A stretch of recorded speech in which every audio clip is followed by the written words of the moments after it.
Yung gusto mo lang kumain ng mala-unlimited chicken wings, tara sa bahay na lang magluto. Tipid, masarap at sulit. Ganito lang kadali, luto na agad at busog agad. 10 chicken wings. Oh. Dating gawi yung matalas, tanggalin natin para hindi masugatan yung bibig natin pagkain. Yan. Sali na rin natin tong dulo. Okay. Tapos malaki naman to, hatiin natin sa gitna. Ganito na oh. Hiwaan lang natin to para manuot ang lasa. Ganito oh. Ito na lahat oh. Ibabad natin to sa pagmamahal para masarap talaga yung kain. Asin, paminta, garlic powder sana pero wala. So minced garlic na lang. Isang itlog, harina, at haluin natin. Kamayin ko na nga lang, malinis naman tong kamay ko. Ganito lang. Ito na oh, binabad ko lang ng mga 15 minutes. Naghanda na ako ng mantika, painitin natin. Mantika, check kung mainit na.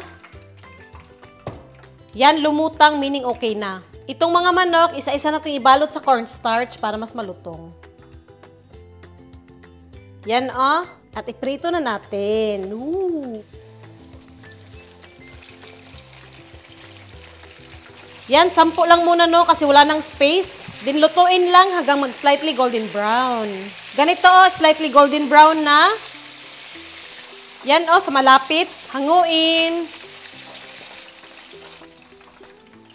Second batch. Naprito ko na lahat. Ang dami kaya patutuluin lang natin ang mantika ng mga 15 minutes. Painitin ulit natin tong mantika sa malakas na apoy. Siguraduhin mainit ang mantika ha. Para achieve natin ang lutong.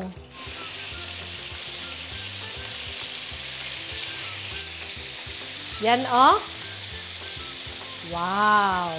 Hanguin na ulit. Up close. Ha, ang sarap na. Oh, grabe ang bango. Nagutom akong lalo. Oo nga no, masarap na nga. Pero gagawa natin ng sauce. Yung sauce na madali lang gawin. Haha. Painitin ang kawali. Kukuha ako ng mantika na prinituhan natin. Tulo na po sa salog ang mantika. Oh. Konti lang. Garlic. Gisahin. Huwag hayaang masunog. Maglagay na tayo ng toyo. Konti lang.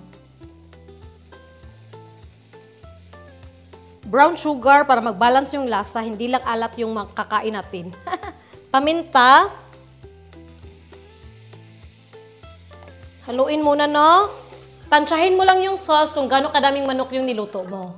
Tapos, dagdagan natin ng tubig. Haluan ng mabuti. Ayan na, oh. Tapos, haluin lang paminsan-minsan hanggang kumulo at lumapot.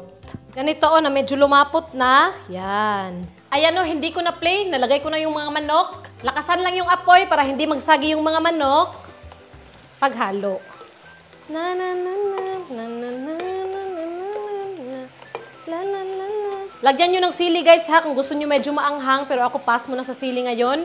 Yan yung sinasabi ko na hindi magsagi pag malakas yung apoy habang hinahalo sa sauce. Ang sarap na ng soy pepper, garlic soy pepper. Bahala na kayo sa title guys.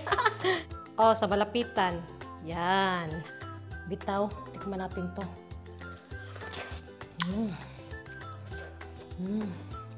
Grabe yung sarap. Pwede ka na mag-unli wing sa bahay. Pipilitin talaga ba? Sobrang init. Dito tayo sa malaki, oh. Sarap guys, pero init.